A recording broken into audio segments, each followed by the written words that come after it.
नमस्कार, मी मृणाल मृणमॅटिक या चॅनलवर तुमचं सगळ्यांचं स्वागत करते. यंदा गणपती 11 दिवसांचा असल्या कारणामुळे आपण ऐकत आहोत 11 दिवस 11 कथा. गोष्टीचं नाव आहे उंदराची सेवा.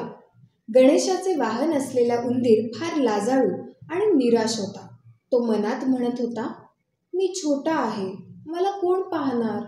तो झाडामागे लपून बसला होता.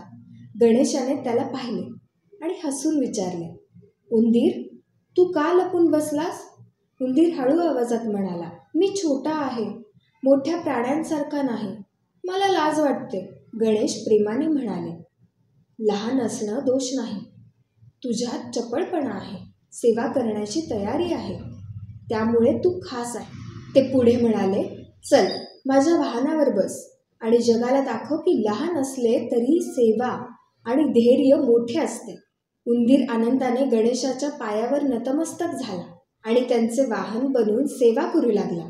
शिकवण: आकार लहान असो वा मोठा, धैर्य, सेवा आणि प्रेम यामुळे प्रत्येक जण महान होऊ शकतो. धन्यवाद.